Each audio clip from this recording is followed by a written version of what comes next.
இருக்கின்ற முகங்களை பார்க்கிறேன். ஆனால் காலத்தில் கண்ணாடி திருப்பி உங்கள் முகங்களை பார்க்கும் பொழுது எனக்கு இங்கே பல எம்எல்ஏக்கள் தெரிகிறார்கள், எம்பிக்கள் தெரிகிறார்கள். சட்டமன்றத்துக்கு உள்ளே அமைச்சர் என்று எழுதப்பட்ட பெயர் பலகையின் பின்னால் அமர்ந்திருக்கக்கூடிய நபர்கள் தெரிகிறார்கள்.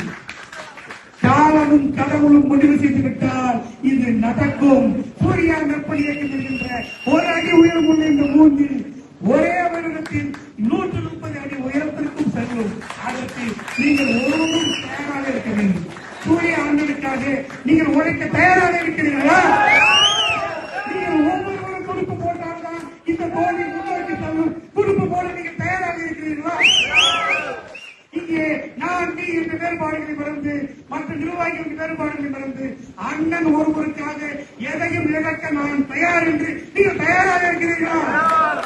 அப்படியானால் சூர்யா அண்ணன் சமீபத்தில் நடந்த அகில இந்திய சூர்யா ஃபேன்ஸ் கிளப் மீட்டிங்ல பாத்தீங்கன்னா அந்த ஃபேன்ஸ் கிளபுடைய மெம்பரான வீரமணி அப்படின்ற நபர் சூர்யா அவர்கள் வெகு விரைவில் கட்சி தொடங்க போறாரு அப்படின்னும் நம்ம ரசிகர் மன்றத்துல பல எம்எல்ஏக்கள் அண்ட் எம்பிக்கள் உருவாக அதிக வாய்ப்புகள் இருக்கு அப்படின்ற மாதிரி ஒரு பரபரப்பான ஒரு ஸ்பீச் ஒன்று கொடுத்திருக்கிறாரு. இவர் பேசின இந்த ஒரு வீடியோ பாத்தீங்கன்னா சோசியல் மீடியால ரொம்பவே வைரலா போய்கிட்டு இருக்கு. தமிழக அரசியல் வரலாற்றுல இது வரைக்கும் பல்வேறு சினிமா துறையினர் அரசியல் இறங்கி இருக்கிறாங்க. எம்ஜிஆர், ஜெயலலிதா, சமீபத்தில் மறைந்த பாக்யராஜ், டி ராஜேந்தர், சீமான், கமல்ஹாசன் ஆகியோர்கள் லிஸ்ட்ல கடைசியில தளபதி விஜய் அவர்கள் போன 2024 கட்சி ஆரம்பிச்சு இப்போ முதலமைச்சரா ஆகியிருக்கிறாரு. அவர் கட்சி ஆரம்பிச்சு ஜெயிச்ச பிறகு மேலும் சில நடிகர்களோட ரிலேட்டிவ்ஸுமே கட்சி ஆரம்பிச்சு அரசியலுக்கு வந்திருக்கிறாங்க. இதுலயும் ஹைலைட்டா இப்பதான் கடைசியில சூர்யா அவர்கள் 13 வருஷங்கள் கழிச்சு ஒரு பிளாக் பஸ்டர் திரைப்படமான கருப்பு படத்தை கொடுத்திருக்கிறாரு. அதே போல சூர்யா அவர்களுமே ஏகப்பட்ட மக்கள் நல பணிகள் செஞ்சுக்கிட்டு இருக்கிறாரு. அகரம் ஃபவுண்டேஷன் ஆகிய விஷயங்கள்ல அவர் பண்ணிக்கிட்டு இருக்கிறாரு. இதனால மக்கள் மத்தியில சூர்யா அவர்கள் அரசியலுக்கு வருவாரா அப்படின்ற மாதிரி ஒரு கேள்வி எழும்பி இருக்கு. ஆனா இப்ப இந்த கேள்விக்கு அபிஷியலா சூர்யாவுடைய ரசிகர் மன்றத்துல இருந்தே பாத்தீங்கன்னா கிளாரிபிகேஷன் கொடுத்திருக்காங்க.